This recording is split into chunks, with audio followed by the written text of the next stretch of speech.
اعوذ باللہ السمیع العلیم من الشیطان اللعین الرجیم بسم اللہ الرحمن الرحیم وبہ نستعین وصلی اللہ علی سیدنا محمد وآل بیتہ الطاہرین اللہم صلی علی محمد وآل محمد وحجل فرجہ۔ ناظرین محترم، السلام علیکم ورحمۃ اللہ وبرکاتہ۔ آج کے اس گہما گہمی بھرے دور کے اندر جب سوشل میڈیا کا زمانہ اور لوگ مختلف پریشانیوں میں مبتلا ہوتے ہوئے دین سے بہت دور جا رہے ہیں، اور آج اکثر لوگوں کو اس بات کا موقع میسر نہیں ہو رہا ہے کہ وہ دین کیسے سمجھیں، تو ہم نے اپنی دینی فریضہ سمجھتے ہوئے کوشش کی ہے کہ احکام اسلام کو جو آیت اللہ العظمیٰ سید علی حسینی السیستانی کی فتاوی کے مطابق ان کے توضیح المسائل میں موجود ہیں، آپ حضرات کی خدمت اقدس میں آسان زبان میں، خاص طور پہ ہندی زبان کو سامنے رکھتے ہوئے آپ کی خدمت اقدس میں پہنچائیں۔ الحمدللہ آپ حضرات کے کمنٹس اور آپ حضرات کے مسلسل حوصلہ افزا فون کالز کو سامنے رکھتے ہوئے ہمیں احساس ہو رہا ہے کہ ہم اپنے دینی فریضے کی ادائیگی کے اندر کوئی کوتاہی نہیں کر رہے ہیں۔ خداوند قدوس کی بارگاہ میں التماس ہے کہ پروردگار ہمیں مسلسل اس دینی فریضے کو قائم و دائم رکھتے ہوئے آپ حضرات کی خدمت اقدس میں ان احکام اسلامیہ کو اور مزید جن چیزوں کی ضرورت ہماری عوام الناس اور مومنین کو ہوتی ہے مکمل کرنے کی توفیق مرحمت فرمائے، آمین یا رب العالمین۔ آپ حضرات کی خدمت اقدس میں احکام طہارت شروع ہوئے تھے، اور باب طہارت میں ہم نے ابتدائی مرحلے پر پانی کی اقسام پیش کی تھی، اور ہم نے آپ کی خدمت اقدس میں عرض کیا تھا کہ پانی کی 5 قسمیں ہوتی ہیں۔ پہلی قسم اس منزل کے اوپر کُر پانی ہوتا ہے، اس کی تفصیل عرض کی جا چکی ہے۔ دوسری منزل کے اوپر قلیل پانی ہے، کم پانی ہے، اس کی تفصیل بھی آپ کی خدمت میں عرض کی جا چکی ہے۔ تیسری منزل کے اوپر جاری پانی ہے، وہ پانی جو جاری ہوتا ہے اس کی تفصیل بھی خدمت میں پیش کی جا چکی ہے، اور ہم نے کل آپ کی خدمت اقدس کے اندر بارش کے پانی کی تفصیل بھی پیش کی تھی۔ الحمدللہ آپ حضرات مکمل طور کے اوپر سماعت فرما رہے ہیں، اور خوشی کی بات یہ ہے کہ آپ اپنے اہل خانہ کو اور اپنے بچوں کو خاص طور کے اوپر ہماری اس ویڈیو کی طرف ترغیب دلا رہے ہیں، اور جو لوگ اس منزل کے اوپر کہیں نہ کہیں پر اردو نہیں جانتے ہوئے کتابوں کو نہیں دیکھ سکتے ہیں، ان حضرات کے لیے ہم ہندی کے اندر آپ کی خدمت مسائل کو پیش کر رہے ہیں۔ شکر خدا، الحمدللہ، اللہ اس سلسلے کو جاری و ساری رکھے۔ آج اس منزل کے اوپر 5ویں قسم جو کنویں کے پانی سے مربوط ہے اس کو عرض کرنا ہے، اور آپ کی خدمت میں انشاءاللہ جب یہ چیز سامنے آئیں گی تو انشاءاللہ بہت جلدی آپ ان مسائل کو محسوس کریں گے جن کو شریعت اسلامی نے معین فرمایا ہے۔ اگرچہ کنویں کے مسائل آج کے زمانے میں بہت ہی ناپید ہیں، بہت کم جگہوں کے اوپر کنویں نظر آتے ہیں، لیکن بہرحال اسلام کے مسائل اس جہت سے نہیں ہوتے ہیں کہ ان کا تعلق کسی زمانے سے مربوط ہوتا ہے۔ مسائل کا تعلق اگر کہیں کنواں ہو جائے تو کیا کیا جائے گا، لہٰذا ان مسائل کو یہاں سے پیش کیا جاتا ہے۔ 4 قسمیں پیش کی جا چکی ہیں، آج 5ویں قسم آپ کے سامنے اسکرین کے اوپر کتاب موجود ہے، آپ اس کو دیکھ سکتے ہیں۔ 5ویں منزل کنویں کا پانی، ایک ایسے کنویں کا پانی جو زمین سے ابلتا ہو، اگرچہ مقدار میں 1 کر سے کم ہو۔ غور کیجئے گا، نجاست پڑنے سے اس وقت تک نجس نہیں ہوگا جب تک اس نجاست سے اس کنویں کے پانی کا بو،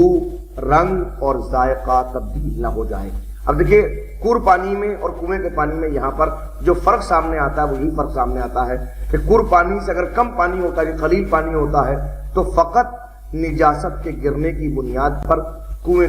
قلیل پانی نجس ہو جاتا ہے۔ کنویں کے پانی کے اندر یہ مرحلہ نہیں ہے، وہاں کنویں کے پانی کو کُر پانی کی مقدار میں نہیں دیکھا جائے گا۔ کُر پانی کے احکامات الگ ہیں، کنویں کے پانی کے احکامات الگ ہیں۔ تو اگر کنویں کا پانی اس منزل کے اوپر کُر پانی سے کم ہی کیوں نہ ہو، پھر بھی اگر نجاست پڑتی تو اس وقت تک نجس نہیں ہوگا جب تک کہ اس نجاست کی بنیاد پر اس کا رنگ، بو اور ذائقہ تبدیل نہ ہو جائے۔ لیکن مستحب یہ ہے کہ بعض نجاستوں کے گرنے پر کنویں کے اندر سے اتنی مقدار میں پانی نکال دیا جائے جو مسلسل کتابوں میں درج ہے، یعنی کچھ نجاستیں ایسی ہیں اس منزل کے اوپر جن نجاستوں کی بنیاد کے اوپر شریعت اسلامیہ نے کچھ مقدار میں پانی کے نکالنے کا حکم دیا ہے۔ وہ تفصیل اپنی جگہ کے اوپر ہے، کس طرح نکالا جائے گا، کیا عنوان ہوگا، کیا طریقہ کار ہوگا، وہ کتابوں کے اندر موجود ہے، اس کو دیکھا جا سکتا ہے۔ اگرچہ بہت کم لوگ اس کی طرف اس لیے ملتفت ہوتے ہیں کہ چونکہ کنویں ہی موجود نہیں ہیں۔ لہذا آئیے آگے بڑھتے ہیں اس منزل کے اوپر کیا فرماتے ہیں؟ پانی کے خاص احکام ہیں جو خدمت رسول عرض کرنے ہیں، جس کا تعلق فقط اور فقط کنویں سے نہیں ہے، بلکہ کنویں کے ساتھ ساتھ کر پانی، قلیل پانی، جاری پانی، بارش کا پانی اور ساتھ میں کنویں کا پانی، یہ پانچوں کے پانچوں اقسام اس منزل کے اوپر سامنے پیش کی جا رہی ہیں۔ پانی کے احکام میں ملاحظہ فرمائیں گے۔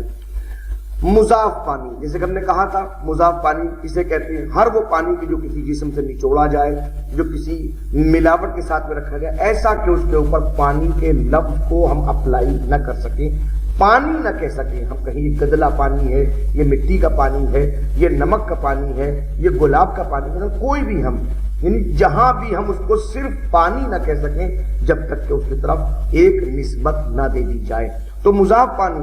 کسی نجس چیز کو پاک نہیں کرتا، کنفرم 110% صاف کہ کسی نجس چیز کو پاک نہیں کرتا۔ ایسے پانی سے وضو کرنا، ایسے پانی سے غسل کرنا، کسی بھی قسم کی طہارت میں مضاف پانی کو استعمال کرنا اس طہارت کو باطل کر دیا کرتا ہے۔ یعنی غسل اور نجس، غسل اور وضو یا کوئی کپڑے اوپر پاک کر رہے ہیں تو کپڑا پاک نہیں ہوگا جب تک کہ کوئی انسان اس منزل کے اوپر مطلق پانی کو استعمال نہ کر لے۔ دوسری منزل مضاف پانی کی مقدار، یعنی وہ ماترا، اگرچہ ایک پور کے برابر ہی کیوں نہ ہو، فرض کیجئے 1000 لیٹر پانی رکھا ہوا ہے اور اس مقدار کے مطابق رکھا ہوا ہے، اس مقدار میں کور کو معین کیا، 3.5 بالش چوڑا ہے، 3.5 بالش گہرا ہے، 3.5 بالش لمبا ہے۔ میں کہہ رہا ہوں 3.5 بالش نہیں، 10 بالش چوڑا ہے، 10 بالش گہرا ہے، 10 بالش لمبا ہے۔ اتنی مقدار کے اندر اگر مضاف پانی جمع ہے، اگر اس میں نجاست کا ایک ذرہ بھی گر جائے وہ سب کا سب نجس ہو جاتا ہے۔ غور کیجئے گا، یعنی اتنا بڑا حوض ہے، اس کے اندر اگر ایک خون کا قطرہ گرتا ہے تو پانی نجس ہو جاتا، مگر یہ دھیان رکھیے گا کہ وہ گرے تو جس نجس چیز سے متصل ہوگا بس وہی چیز نجس ہوگی، اور جہاں اتصال نہیں ہوگا وہ نجس نہیں ہوگی۔ فرض کیجئے اگر 10 فٹ کا کوئی حوض ہے، اس کے اندر شربت پڑا ہوا ہے، اگر اس کے اندر ایک طرف خون گر گیا ہے تو جہاں تک اس خون کا اثر ہوگا وہ جگہ تمام نجس ہو جائے گی، اور جہاں اس خون کا اثر نہیں ہوگا دوسرا حصہ مطلب 5 فٹ کے بل فرض کیجئے 5 فٹ کے بعد میں تو وہ حصہ نجس نہیں ہوگا۔ بس یہ دھیان رکھیے گا کہ اس منزل کے اوپر سمجھنا ضروری کہ مضاف پانی کتنی ہی مقدار میں کیوں نہ ہو وہ نجس ہو جاتا ہے اس منزل کے اوپر، ٹھیک ہے۔ مزید آگے بڑھتے ہیں، دیکھیے ایسا پانی جس میں خون یا پیشاب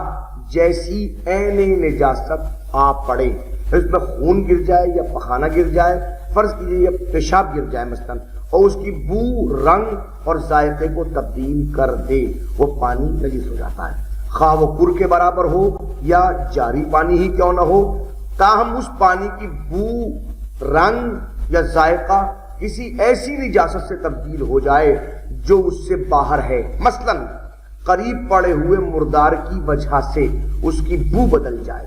اس کی جو بو ہے وہ بدل رہی ہے، تو احتیاط لازم کی بنیاد پر وہ پانی نجس ہو جاتا ہے۔ غور کیا آپ نے؟ رنگ، بو، ذائقہ یہ در حقیقت پانی کی طہارت اور نجاست کے لیے بنیادی بات ہے۔ اگر پانی نجس ہوگا تو اسی وقت نجس ہوگا جب یہ تمام کیفیتیں تبدیل ہو جائیں، بشرطے کہ کور پانی سے مطلب زیادہ ہو کم ہو، اس منزل کو یہ بہت اہم شامل ہے۔ آگے بڑھتے دیکھیے، فرماتے ہیں وہ پانی جس میں عین نجاست مثلا خون یا پیشاب گر جائے اور اس کی بو، رنگ اور ذائقے کو تبدیل کر دے، اگر کر پانی کے برابر یا جاری پانی سے متصل ہو جائے، یعنی کہ وہ کر ایک فرض کیجئے 5x5 کا ایک بہت بڑا برتن ہے، ڈرم ہے یا کوئی حوض ہے جس کے اندر جو ہے پانی موجود ہے، اس پانی کے اندر عین نجاست گری، خون گرا مثلاً یا پیشاب گر گیا، پخانہ گر گیا، اور نتیجہ یہ ہوا کہ اس خون کے نتیجے میں رنگ، بو، ذائقہ تبدیل کر دیا۔ اب ہم نے اس 5x5 کے اس حوض کے ساتھ میں کر پانی کو ملا دیا، کر پانی اس کے اوپر ڈال دیا فرض کیجئے، یا اس کے اندر ہم نے ایک بڑا پائپ ڈال دیا جو جاری پانی کی شکل میں سامنے آ رہا ہے تو متصل کر دیا، یا اس کے اوپر بارش کا پانی برسنے لگا، مسلسل بارش پانی برسنے لگا، یا یہ ہوا کی وجہ سے بارش کا پانی اس پانی پر گر رہا ہے، غور کیجئے گا اس پر گر رہا ہے، یہ پانی اس دوران جبکہ بارش ہو رہی ہو پرنالے سے اس کے اوپر گر رہا ہو اور وہ پانی جاری ہو جائے تو ان تمام صورتوں میں اس کے واقع شدہ تبدیل زائل ہونے پر، یعنی کہ جو نجاست کے گرنے کے نتیجے میں رنگ، بو، ذائقہ چینج ہوا تھا، اگر وہ چینجنگ ختم ہو جائے تو ان تمام صورتوں میں پانی سے مل گیا تو اس کے اندر جاری پانی مل گیا تو اس کے اوپر بارش برس گئی تو وہ اثر ختم ہو جائے، چینجنگ جو ہوئی تھی وہ چینج ختم ہو جائے تو خود بخود ایسا پانی پاک ہو جاتا ہے۔ اس پانی کو ہم پاک کہیں گے اس لیے کہ جو نجاست کی بنیاد تھی وہ چیز ختم ہو چکی ہے، اور اس منزل کے اوپر کوئی ایسا پانی موجود نہیں ہے کہ جس کو ہم یہ کہیں کہ اس کے اندر کوئی چینجنگ ہوئی ہے۔ رنگ بھی ٹھیک ہو گیا، بو بھی ٹھیک ہو گئی، اور ذائقہ بھی اس کا ٹھیک ہو چکا ہے۔ ملاحظہ فرمائیے ایک اہم مرحلہ کہ جو پانی پہلے پاک ہو اور یہ علم نہ ہو کہ بعد میں نجس ہوا یا نہیں ہوا، کوئی بھی ایک پانی آپ کو پتا ہے کہ پانی پاک ہے، فرض کیجیے ایک بڑے برتن کے اندر، ایک بڑے حوض کے اندر، ایک بڑے ڈرم کے اندر جو ہے وہ پانی رکھا ہوا ہے، اور آپ کو یہ کنفرم ہے، معلوم ہے کہ یہ پاک ہے، 100% آپ کو معلوم ہے کہ یہ پاک ہے، اور بعد میں یہ علم نہیں ہے کہ نجس ہوا یا نہیں ہوا، یہ پتہ نہیں آپ کو نجس ہوا ہے یا نہیں، وہ شک کر رہے ہیں آپ اس بارے میں، تو اس صورت میں وہ پانی پاک ہے۔ اور جو پانی پہلے نجس تھا، کنفرم معلوم ہے کہ وہ پانی نجس ہے، لیکن بعد میں آپ شک کر رہے ہیں آیا یہ پاک ہوا ہے یا پاک نہیں ہوا ہے، تو اس کو آپ نجس تصور کریں گے، پاک تصور نہیں کریں گے جب تک کہ اس کی نجاست یا طہارت کا مکمل طور کے اوپر علم نہ ہو جائے۔ یہ اہم ترین مسائل پانی کے آج ہم ختم کر رہے ہیں۔ انشاءاللہ العزیز آپ حضرات کی خدمت اقدس کے اندر بہت جلدی ہم مزید اور طہارت کے حوالے سے پیش کریں گے، اور امید کرتا ہوں میں کہ آپ تمام لوگ، تمام میرے نوجوان دوست اور تمام میری نوجوان بہنیں اس منزل کے اوپر ہمارے مسائل کو سنتے ہوئے ان سے اپنی زندگی کے ان تمام شکوک و شبہات کو دور کرنے کی کوشش کریں گے کہ جن کی بنیاد کے اوپر ہمارے یہاں کہیں نہ کہیں شرعی طور کے اوپر پریشانی پیدا ہو جاتی ہے۔ اور دعا کے لیے میں آپ کی خدمت میں ملتمس ہوں کہ پروردگار ہماری اور آپ کی تمام لوگوں کی توفیقات میں اضافہ فرمائے اور اپنے دینی فریضے کو ادا کرنے کی توفیق مرحمت فرمائے۔ آخر میں پرسنلی طور کے اوپر آپ کی خدمت اقدس میں یہ التماس کروں گا کہ ہماری ویڈیوز کو دیکھنے کے بعد صرف اور صرف موبائل کو یا اپنے ٹی وی کی اسکرین کو بند نہ کریں، پہلے